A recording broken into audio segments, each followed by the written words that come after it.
लगातार 3 दिनों से जारी था। और इस संगठन के जो मुख्य याचिकाकर्ता सहित पप्पू जी हैं, जो शिक्षकों के बहुत बड़े नेता हैं, उन्होंने 3 दिनों से लगातार अपने बड़े-बड़े अधिवक्ताओं के साथ पटना हाईकोर्ट को कैंप किए हुए थे कि कोर्ट के अंदर क्या-क्या बातें चली है। और आज दोनों तरफ से बहस के बाद केस को स्टे कर दिया गया है। आइए हम देखते हैं, पप्पू जी बताएंगे कि 3 दिनों के बहस में इनके तरफ से कौन-कौन से शिक्षकों के पक्ष में बातें रखी गई हैं इनके एडवोकेट के द्वारा। डायरेक्ट आप पप्पू जी से आपको मिलवाते हैं। पप्पू जी बताएंगे कि क्या-क्या कोर्ट के अंदर बातें रखी गई आप लोगों की तरफ से। यह आपने सही कहा। सर्वप्रथम तो हम बिहार के तमाम शिक्षक बंधुओं को बिहार शिक्षक एकता मंच की ओर से क्रांतिकारी अभिनंदन आवेदन करते हैं, जिन्होंने जो उच्च न्यायालय में याचिकाएं चल रही थी, जिसकी सुनवाई 13 तारीख को प्रारंभ हुआ था, और जिस तरह शिक्षकों ने हौसला बढ़ाया हम लोगों का कि जो लड़ाई हमारी न्यायिक है उसको मजबूती से लड़ा जाए।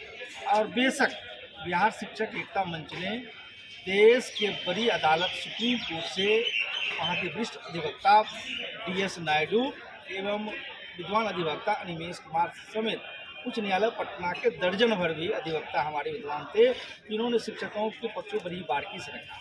जो सुप्रीम कोर्ट से हमारे वरिष्ठ अधिवक्ता श्री नायडू जी आए थे, अनिमेश जी आए थे, उन्होंने कोर्ट को पूरा साक्ष्य और लॉ के आधार पर यह बताने का काम किया कि जो बिहार के नियोजित शिक्षकों को सरकार सक्षमता परीक्षा के आधार पर उन्हें राजकर्मी बनाने, उनसे वो सेवा से हटाने, उनके प्रोन्नति को डैमेज करने समेत विभिन्न जो नीति बनाई है वह बिल्कुल गलत है। यानी स्पष्ट तौर पर कोर्ट को लॉ के आधार पर बताया गया, साक्ष्य के आधार पर बताया गया कि जो विशिष्ट शिक्षक नियमावली 2023 है उसमें डाले गए जितने भी नियम है वह मोस्टली नियम जो है शिक्षक के हित में नहीं है, शिक्षा के हित में नहीं है, और शिक्षकों को कहीं ना कहीं अपमानित और शिक्षकों को परेशान करने का है।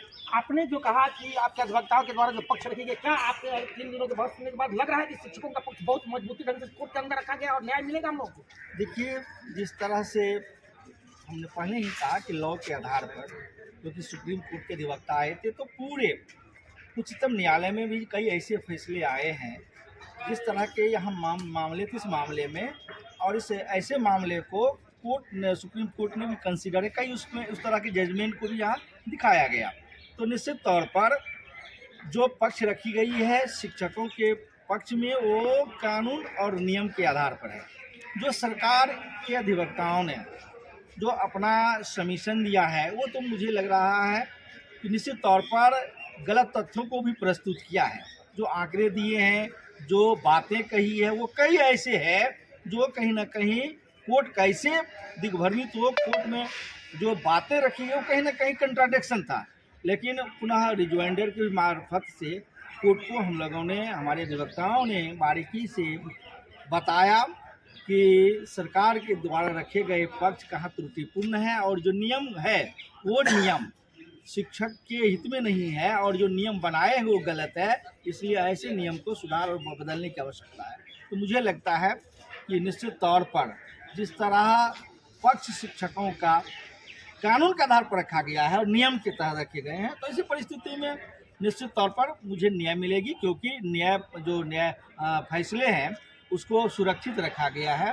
तो निश्चित तौर पर फैसले आना है और मुझे लगता है कि उम्मीद भी है कि पूरे बिहार के शिक्षकों के हित में आएगा, न्याय मुझे निश्चित तौर पर मिलेगा। एकता मंच के अध्यक्ष पप्पू जी जिस तरह से बातों को रख रहे हैं, बगल में बीजेपी से लेकर और तमाम शिक्षक नेता जो खड़े हैं और सारे लोग बातों को, अपने पक्षों को रखने के लिए यहाँ आए हुए थे। वकील के माध्यम से रखा जाएगा। पप्पू जी बिहार के शिक्षकों को विश्वास दिलाते हैं कि हर हाल से कोर्ट हमको क्षमता परीक्षा से वंचित करेगी, जो भी हमारा अधिकार है उसे दिलाएगी और ये संघर्ष के लिए आगे भी जाते रहेंगे। आगे की भी तैयारी इन नेताओं ने कर ली है। अपने वकील के माध्यम से जजमेंट को आज रिजर्व रख लिया गया है जज के द्वारा। फैसले का इंतजार करते रहें और देखते रहें देवेंद्र सिंह ऑफिशियल पेज। धन्यवाद।